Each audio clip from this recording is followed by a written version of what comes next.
পৃথিবীর বুকে আল্লাহ পাক রব্বুল আলামিন যতগুলো সৃষ্টি তৈরি করেছেন, মাখলুকাত সৃষ্টি করেছেন, সবচাইতে সুন্দর করে আল্লাহ তাআলা মানুষকে তৈরি করেছেন। সুবহানাল্লাহ। হুজুর বলতে হবে না, প্রমাণ দিতে হবে। এই মাইকটা কেন বাজতেছে?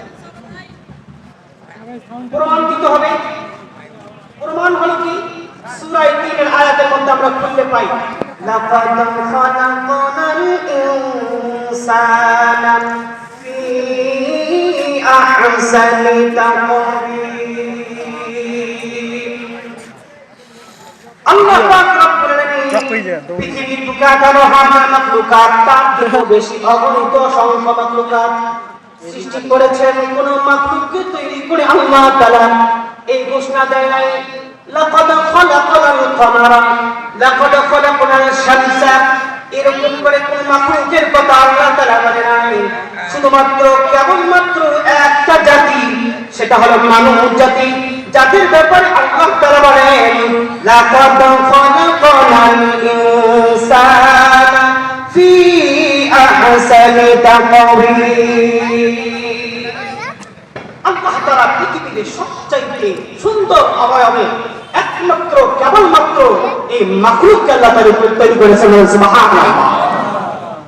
সম্মানিত হাজিরিন, এই জন্য তো আল্লাহর নবী মুহাম্মদ আরবি সাল্লাল্লাহু আলাইহি ওয়াসাল্লাম কোন মাখলুকের ব্যাপারে আয়নার দোয়া শিখায় দেয় নাই।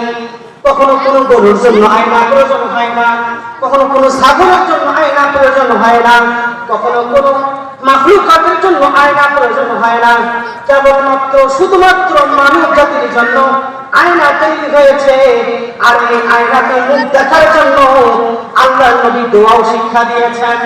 মিশকাত শরীফের হাদিসে উল্লেখ করা হয়েছে, তিরমিজি শরীফের হাদিসের মধ্যে আসছে, কেউ যদি আয়নার সামনে দাঁড়ায় সেই জন্য এই দোয়া করে, আল্লাহুম্মা হাসসানতা খালকি ফাআহসিন খুলুকি।